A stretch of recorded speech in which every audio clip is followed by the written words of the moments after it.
Typography is everywhere. Chances are, if you've lived on this planet, you've seen type. If you can breathe, you've noticed type. It's on every website you visit. It's in every text message you send. It's on every product you purchase. Have you seen advertisements, billboards, or signs? Yep, there's type. Have you ever been on the train? There's type. Do you watch TV? There's type again. What about those annoying pop-up ads on YouTube video? There's type there too. It's simply something you cannot avoid seeing on a daily basis.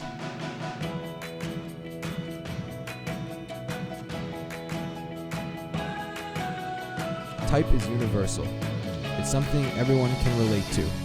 It's a graphical representation of everyday language. It's something we tend not to notice, but would miss very much if it were not there. We communicate through type.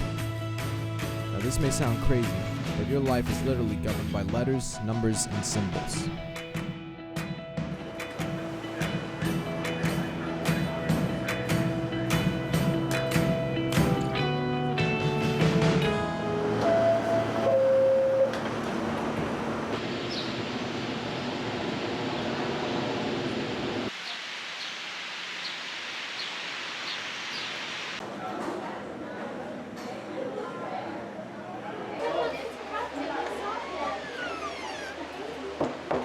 The main form, I think, or purpose of typography would be to communicate.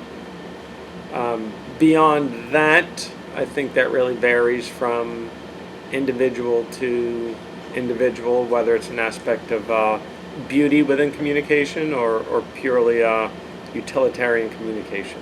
I think typography and type and fonts, the whole thing is just it's a design tool, and it really, very strong design element, very strong tool in design. Using it in advertising and graphic design, it is one of the most important design elements. And I just think that with the right font, you can sell products, and with the wrong font, it can probably ruin your whole campaign. I think that the design in the first place is what gets their attention, because it's supposed to be bold and it's supposed to catch the eye of the audience that you want to get in touch with. But after that, I think the words are what they see. But at first, it's just the design, and after that, it's what the typography is expressing. I think it helps to attract attention towards some particular message. If there's language involved, there's communication. So someone's trying to convey some sort of idea, and I think typography is there to attract someone's attention, to help communicate the message, to help reach audiences. The amazing thing about fonts is that they're totally overlooked. But wherever they appear, wherever you see them, people or groups of people have made decisions on what font to use and how, or if they've created their own font. I think the designer uses it, for the viewer, I think it's almost subconscious. I don't think the viewer, most viewers don't even realize what the font is or the power that the font has over them. I think that's a designer's purpose. I think a good designer knows what font they're going to use in order to make a statement or sell the product or do whatever. They're going to get somebody to walk into that store. I think the font is very important. I think the person walking into a store or buying that product really doesn't, I don't think it's a conscious thing, but I think it is a very big design element that's just, it is almost like on a subconscious level. I think a lot of times you read the word and you're not really looking at the letters. That's how I perceive it anyway. Yeah. If it's for companies, it's generally to sell some sort of product or service to somebody. So if you choose the right font, grab the attention, that's, I think, half of the struggle. And then hopefully the content behind the message, what's being conveyed, is going to take that company or somebody the rest of the way. Type fonts like color is can be very subliminal.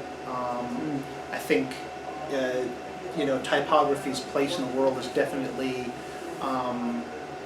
taken for granted.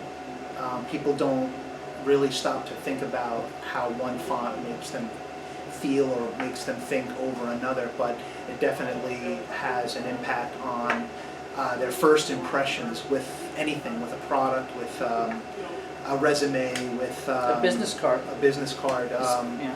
You only get a chance to make a first impression once, and I think that's the greatest power that good design has. It's very quick. It makes a first impression. You don't even realize it's happening, and it's already in your subconscious. Yeah. Designers oftentimes are concerned about their own signature style as well. So how do they stand out as an individual while creating a piece for a client? Designers also work typically for a client who has a message to spread. So I think a designer's goals are twofold: to communicate that, but also to have some degree of personal expression.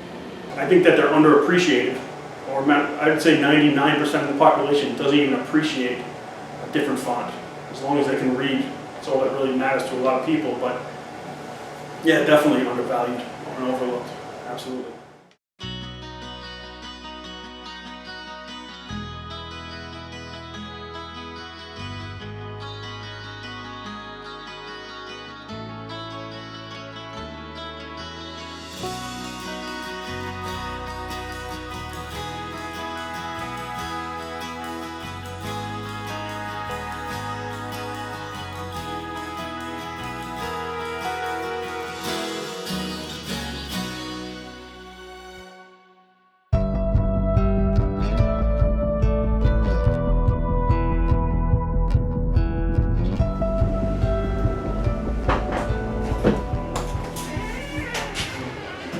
Sans is just Latin for without, so without serif. Serif refers to the thickening of the ends of letters. So you'll see that in type like any Roman alphabet has the thick endings and the endings that end in little curves. And serifs themselves are older than the printing press. There's examples like uncial and the Roman alphabet itself, which goes all the way back to classical times, where the theory, I think, is that when they were carving these letters into stone, when they got to the end of the letter was more readable if the ending was thicker, almost like the way a period ends a sentence. The thickening of the letter at the end of the letter makes it more legible, makes it more readable from a distance. But the thing that made serifs really the standard for so long was the printing press. When movable type printing came around in the 1300s with Gutenberg, they had wooden blocks, each letter on a separate wooden block that they could move around and set up a whole page to be printed out. But they found that after so many passings of the ink and the pressings of these wooden blocks into the paper by these big heavy metal presses, that the letters would start to fall apart. The ends of the letters would weaken, they'd get saturated with ink, they'd break down faster if they didn't have the serif at the end. But they found that the serifs, that thickening at the end of the letter, would cause it to last longer. Also, it created a better print because those little thickening at the ends of letters, those anchor points, would actually act like an anchor and grab the paper like teeth and print a letter that was more readable.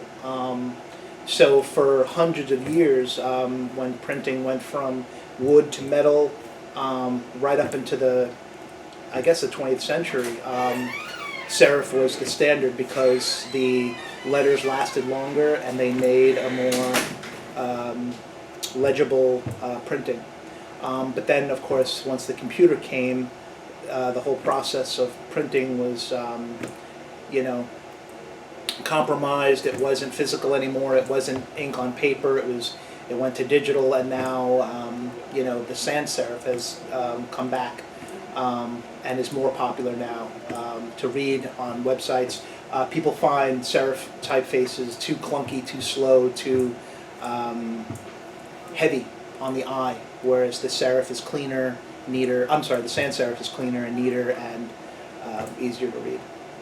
The word serif itself, they believe, comes from an order of angels. You know, in the Middle Ages, they were very religious, and the serifs was seraphim were an order of angels that helped support the throne of God.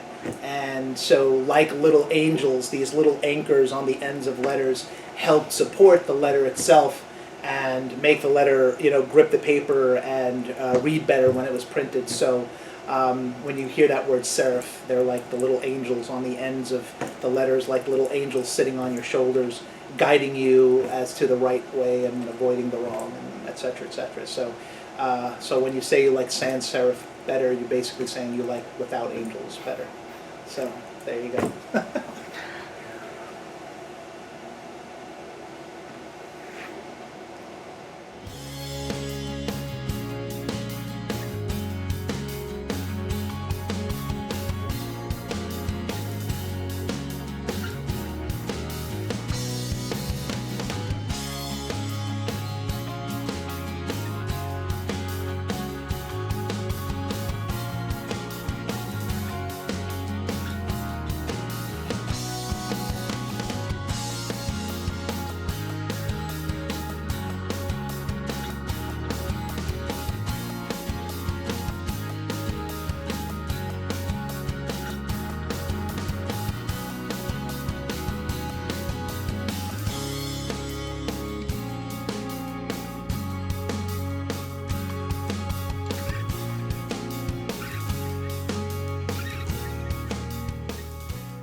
Okay, so I'm sitting in hall duty eating the rest of my apple cinnamon popped rice snacks and talking to Kenny about typography and noticing that everything on this label is a sans serif font with the exception of the Quake's logo and where it says rice snacks.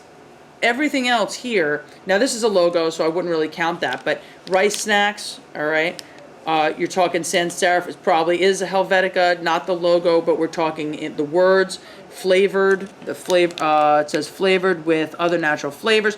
The weight, all right, all caps, you're going to always see it that way. And then when we flipped it over, I'm saying, gee, I wonder what other fonts they used on here.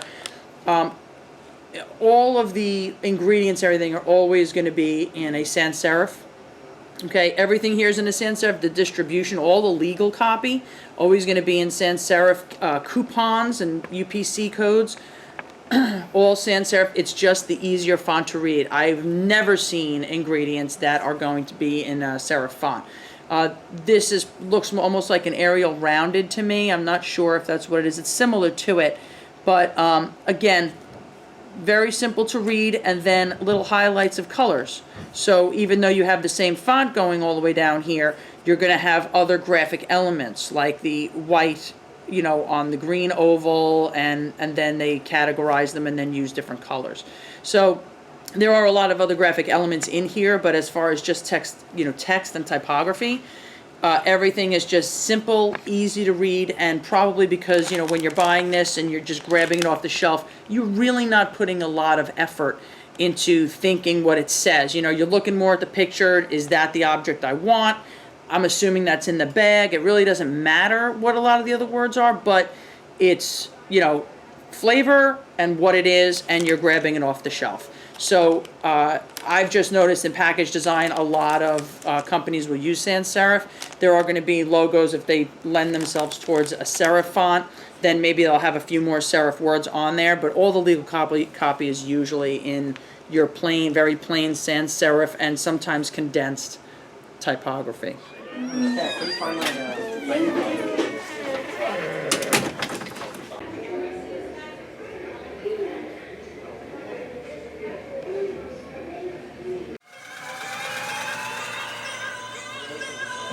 Cue talent for news in 5, 4, 3, 2. Mics in, music out slowly. 1. For anyone interested in playing soccer in the 2015 season in room 501.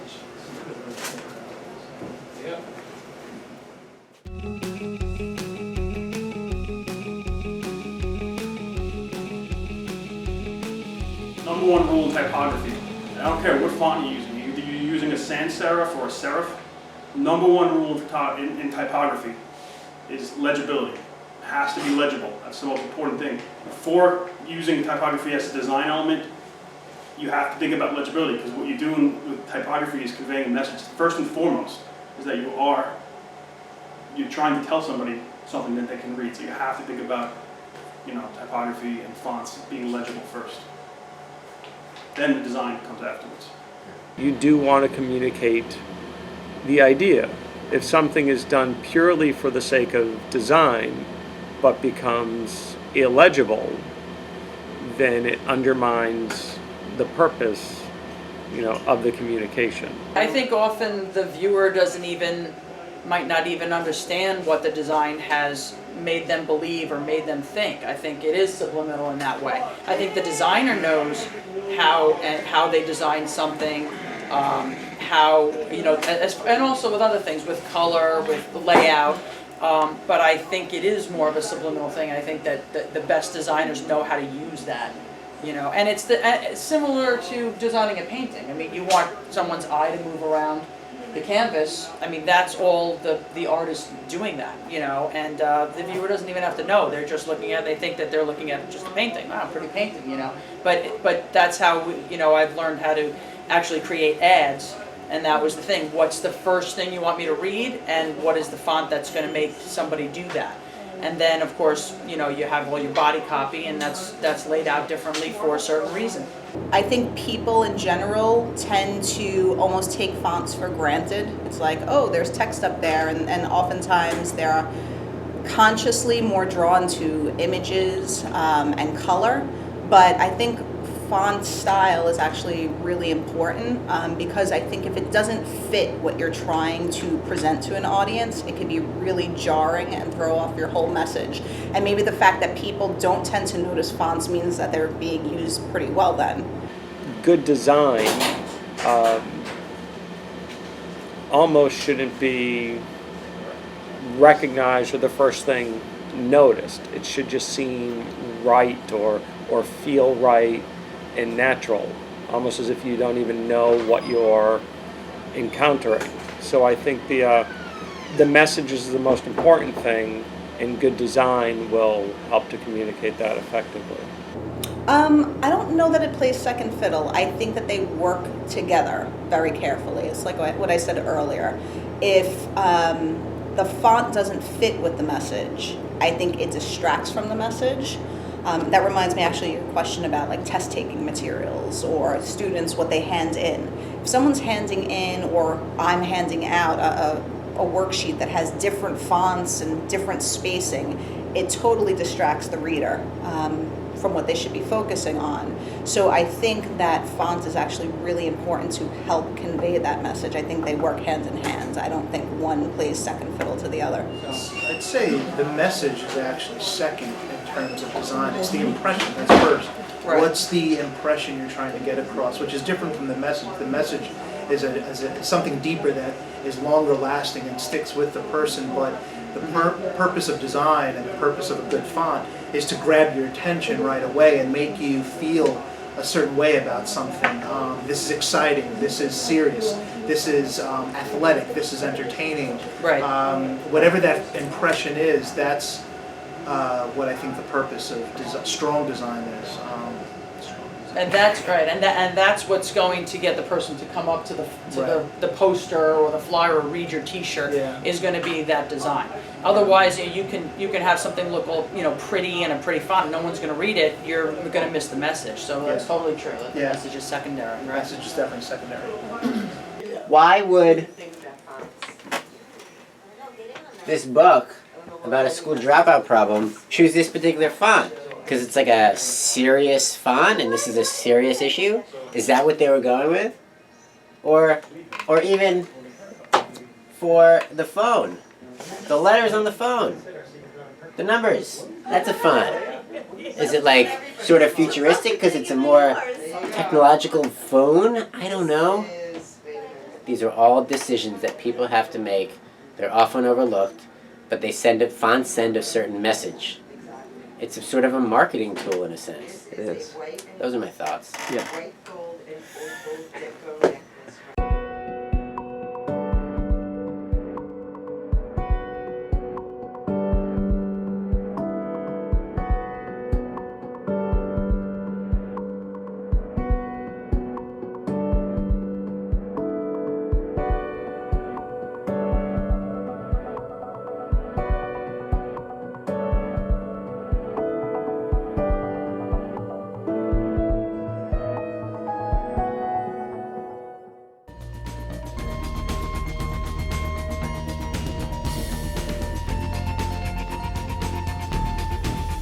Is Helvetica everywhere? I guess it is.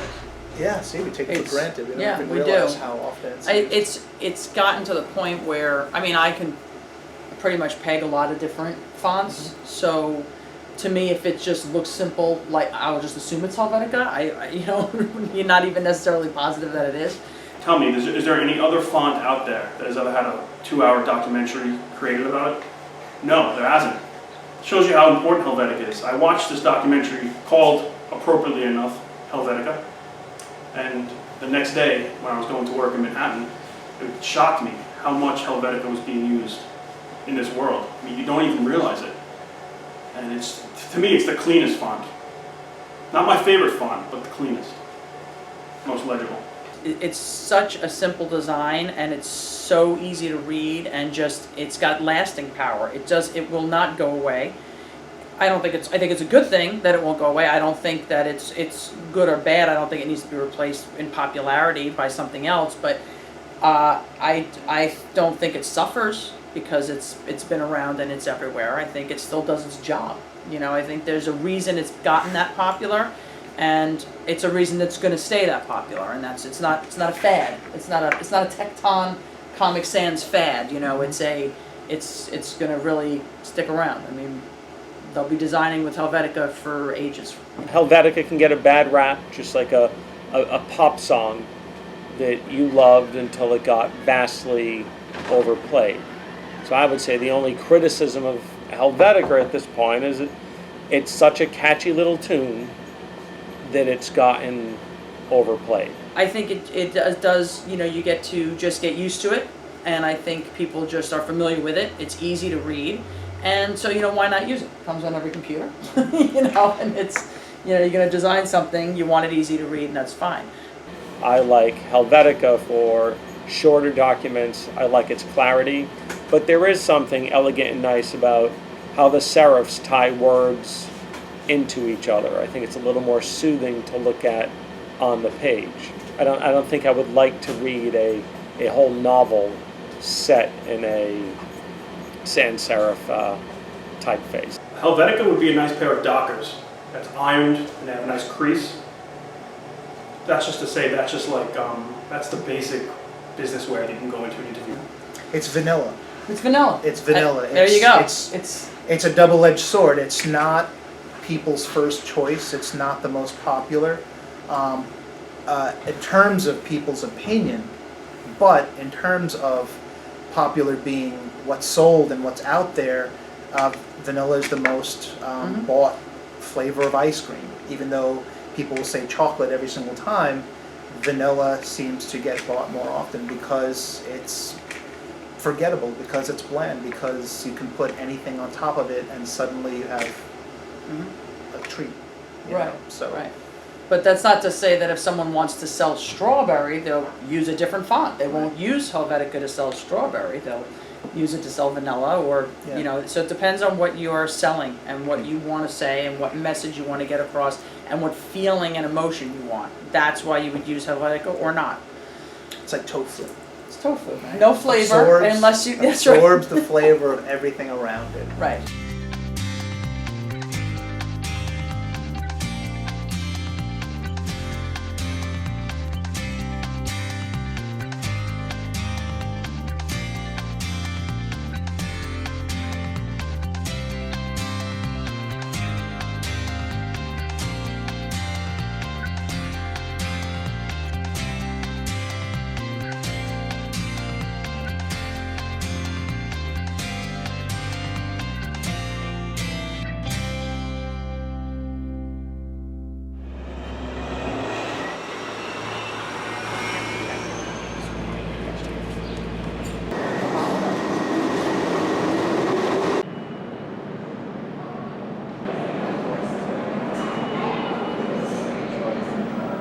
Up until recently, I always took for granted just how much typography is used all over New York City. It's used everywhere. But what really surprised me was just how much one single typeface was used, and that was Helvetica. It's used everywhere. And as you know, Kenny, it's used especially in the MTA system. That's right, the MTA uses Helvetica as their official typeface for everything they do, including signs and manuals, even it's everywhere on the buses and the trains. And now here's a clip about the history of Helvetica and the MTA.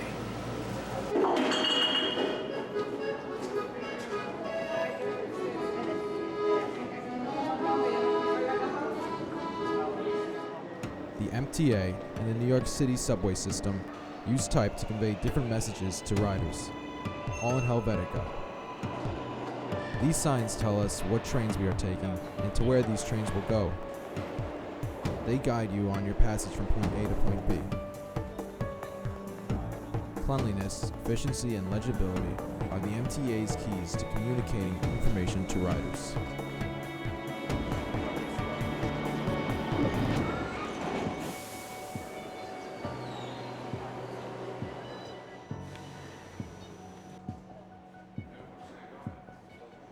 Before Helvetica was introduced across the system in the late 1980s, Standard, also known as the inspiration for Helvetica, was the MTA's typeface of choice. Before Standard's introduction in the 1960s, there was no uniform typeface or signage design. Signage consisted of a jumble of different typefaces, both in sans serif and serif, and many different weights and different character widths were used. Signage back then had numerous designs and different layouts and backgrounds, which could have easily confused the customer. With the introduction of Helvetica and a single design across the entire MTA, a modern, clean, and uniform look surfaced.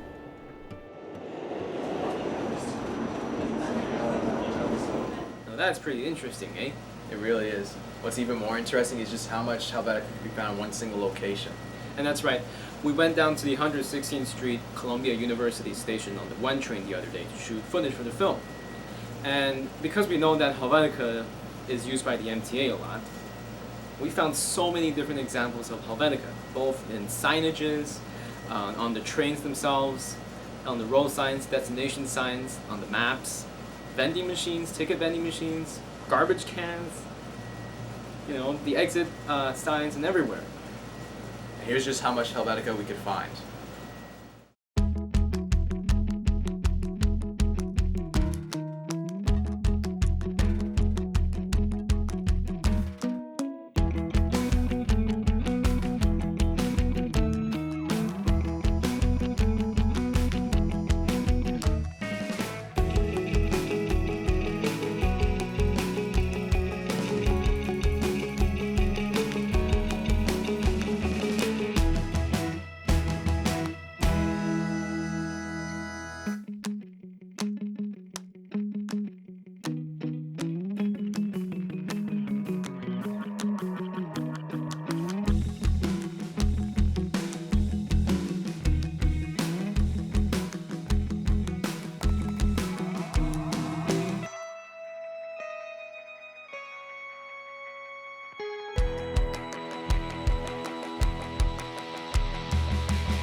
Top and bottom.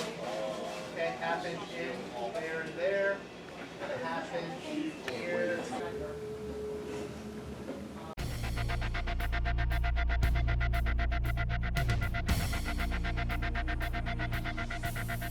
And I'll tell you this, you're in violation of rules. You have two main font types of sans serif and serif fonts. And then you'll have your hand scripts and calligraphies, but just sticking with those two. By and large, I prefer sans serif typefaces. Whether it be Helvetica, Gotham, or Avenir, I think that's where you get into trends and personal tastes. But as far as their ability to communicate, they have the same trait of being clean, legible typefaces. Urban centers in particular, from the billboards and lights and displays of Times Square to street signs and other traffic signs. I mean, there is signage everywhere. But again, I think that signage predates typefaces. As long as you've had commercial centers, you've had signage.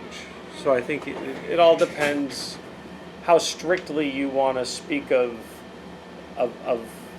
what a font is or what a typeface is, mechanical or hand done. But I think letters, language, signs have been extremely important in the city in particular. All the computer has allowed writing to be more standardized. It can be easier and faster to make new fonts. It can make changing the sizes of the fonts a lot faster and easier to do. But I think we've had a rich visual culture built around language for centuries at this point. So I don't know if it's any more diffuse than it has been before. I guess if you really want to look at possibly web content being a significant change, maybe something with that there. But I think a lot of things viewed on the web have just replaced other things that people used to look at. So people used to look more at print media, newspapers and magazines. They don't pick up the newspapers and magazines as much anymore. They get their content on the screen. So that's probably just been more of a trade-off rather than expanding visibility. So I don't know if it is any more diffuse. And there's probably even in some ways less variation because the human hand has been taken out of it. And even though we might have thousands of fonts to choose from, I think a lot of times we go back and we use a much smaller selection for most of our day-to-day works. Once upon a time, before the printing press, we actually referred to our capital letters as majuscules and our lowercase letters as minuscules. And then when the typeface was created in standard movable type, the majuscules, which are used less frequently, the capital letters, were placed on the upper case, and the minuscule letters, the lowercase ones, because they were used more frequently, were placed in a lower case. And they would be taken from those cases and placed in their little spots.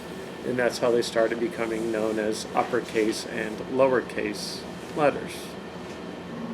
Once upon a time at Southside High School, no, it's weird to talk at the old camera spot. We used to have a class called Advertising and Design, and I taught that course for a number of years. And it actually predated having the computer graphics lab, and we taught things in a lot of traditional ways.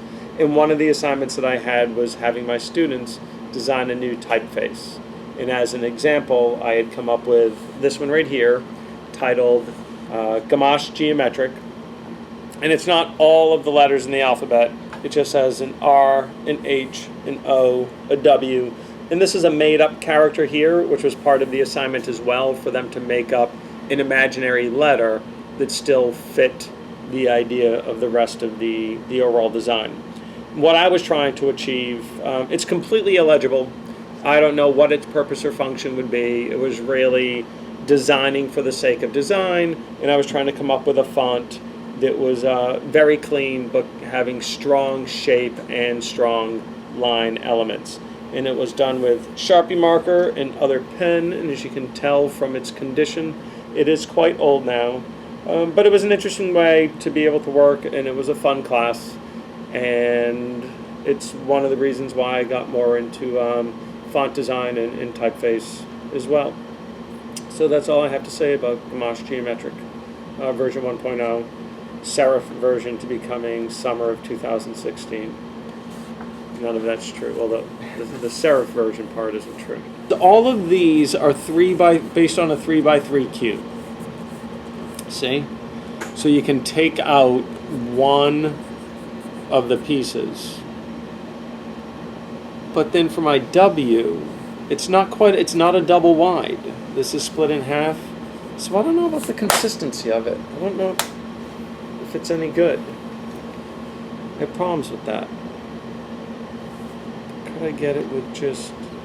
My W probably should have just been like that. I don't know. And then taking out that one? I might have to revisit this, Kenny.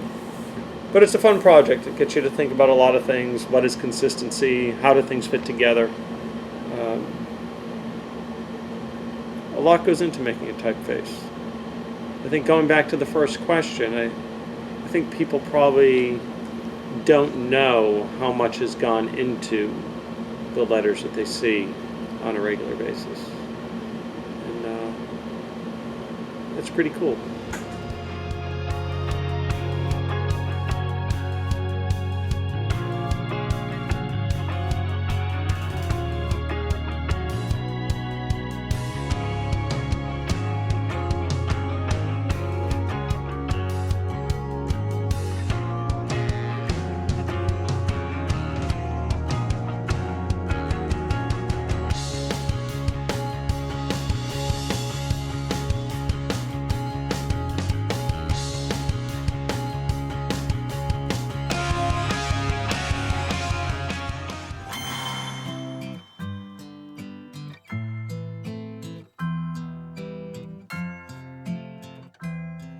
I don't like Comic Sans. A couple different reasons I don't like Comic Sans. It looks like a child's font. It looks like something you would see in a preschooler's book. And it's how children write. It's very sloppy looking to me. Second reason I don't like that is because, well, depending on what you think about certain corporations, it was actually created by Microsoft. And Arial and Comic Sans are both Microsoft developed fonts. Developed them in the 90s. So when I first got into computers, that was the only two fonts really that I'd ever see. So I'm kind of sick of them myself. Comic Sans is a fun enough typeface, but I would never use it at work unless perhaps I was making a flyer for like a carnival or something. It's very informal, and I know there was a website that recently said something like, don't ever use it on a resume because people won't take you seriously. Comic Sans, if you're making a flyer for school, you want to be fun and playful, I think. You probably can't pick a better typeface. But other than a flyer for school and advertising like a movie night or something other fun, you should avoid Comic Sans at all case. Do not use it for your resume. Just file it away for fun purposes. I cannot take the font Comic Sans seriously. Anytime I see Comic Sans, no matter where it is, I always take it sarcastically. Even if it's on a science PowerPoint, I will take it sarcastically because that is the way I've been trained to see it as. Comic Sans, I just think of it more as to use for comic strips and comic books and things like that. So if I'm going to design a t-shirt that's going to have that kind of feeling, that I want that feeling, I'll use Comic Sans in that case, but it's not usually one of my favorites. Yeah, I have no opinion of Comic Sans. Yeah. I think Comic Sans, people like to hate it because it's popular, like the Yankees or something. Comic Sans is actually, you're wearing a clown suit, and you have these big pants with that big ring that they wear, and you have suspenders, and you might as well wear a red nose to your interview if you have, well, you know what, let me take that back. You're not even going to get a call back if you use Comic Sans, and that's the truth. It's such a, and it's funny because it's a font. It's a font no different than Garamond, no different than Gotham, but it just doesn't look, it looks childish. I know, it's just, all it is letters, but it still looks childish. It doesn't look professional, so. I like Comic Sans. It's so cute and little. Alright, enough. It's not like reading it flat. It's like, hi, Comic Sans, how are you? It's almost like exclamation points in the font. So Comic Sans, that's my go-to. I'm serious.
I don't think most people appreciate fonts enough to be able to pick out like subtle changes in fonts.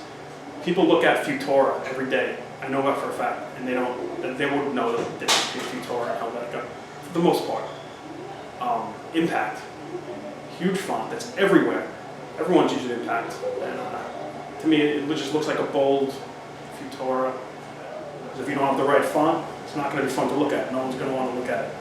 It's the truth. I've tried it before. I've used Times New Roman on my handouts, and they're boring and old looking. They look like books, like old books. Everyone's a read book. But then you go into one of my new favorite fonts, Avenir Book. Everyone wants to look at that. It's fun, it's new, it's in style, fresh. Gotham, one of my favorites. Gotham is a new font. It's relatively new, but it's based on like the old classic typefaces from like the 1920s and 1930s. So it has this classic, clean, sleek look. And for that, I like it. Personally, Gotham, it's like wearing like a Brooks Brothers suit. To me, it's really slick. It reminds me of like, I look at all these old movies from the 30s and stuff, and you see it, Gotham everywhere. You see it, you go around Lower Manhattan, there's still a lot of old buildings. You see Gotham, that's how the buildings' names are written down in Gotham. It's a classic, professional looking font. It's never, gone out of style. You can't say enough good things about Helvetica. How many times do you look at Helvetica each day? You don't even realize that you're probably hitting Helvetica with your eyes 3-4 times a day. It's so popular, it's so clean, it's never outdated. Helvetica is never boring, never illegible. It's just the perfect font. The perfect font. I got a rule. I'm gonna look at the camera for this. The reason why I'm holding this Starbucks cup. One rule when you're designing with type, and I'm telling you right now, any professor in college or anyone is going to tell you, anywhere you're using type, someone's going to pick up on this, even if they know about typography or not. On one piece of paper, on one design, never ever more than 3 fonts. It becomes incredibly hard for the brain to process, very hard for you to read. And I'm holding this cup right here, and as I was holding it, I realized it. I'm like, let me look. I'm seeing here, we got one font. That font's repeated here. Starbucks font, it's different. Boom. So you have 1, 2, 3. Different fonts on the Starbucks cup. So they're obeying the rule. You think about how a certain typeface can become the identity of a company. A perfect example would be the Disney font. Go download the Disney font. I challenge you to download the Disney font. Write your name out in the Disney font, and go show it to somebody. And ask, are they gonna see you, or are they gonna see immediately their reaction is gonna be, oh, this is a Disney font. They're gonna know it. That's how powerful some of these typefaces are. Okay? Facebook, they use a basic font. It's like Clavica. That's the name of the font. Type your name in Clavica and use the exact same spacing as the Facebook logo uses. They're not gonna see your name. They're gonna see Facebook immediately, even though it doesn't say Facebook. That's how powerful these fonts are. That's why it's so important to choose a font that is appropriate to the design. My biggest pet peeve with fonts, and I see this every day when I teach, is that people don't even think enough to change the default font when they're in Microsoft Word, Photoshop, anything that generates fonts. Stay away from the default fonts. Be creative. Go to font websites, because you learn a lot just by staring at these different fonts.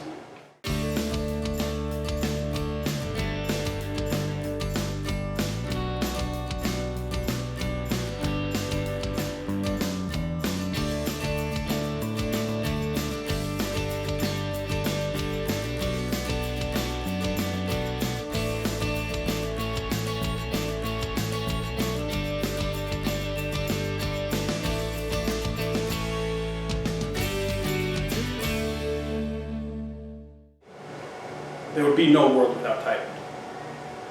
That's the honest to God truth, and if you think about it, if we weren't able to convey messages to each other, and then without having to be directly in front of each other, where would we be? We'd still be back, we would be Neanderthal. We needed this. We can communicate through our voices, but that's only person to person. So through fonts, we're able to communicate. One piece of paper can communicate to an endless amount of people. One poster can be seen by millions, infinite. So there would be I don't think there would be any progression or any world without fonts. I could imagine, I don't think we'll get there. It would be like an IKEA instructions manual where they've eliminated all of the words and we build things using pictures. And I think that icon design has come a long way to communicate complex ideas, particularly to help make the world smaller so that people can travel and regardless of the language barrier, not end up in the wrong bathroom, be able to catch the correct bus, find a hospital. But I think that language is too important and tied to the written word that we will probably never get away from it.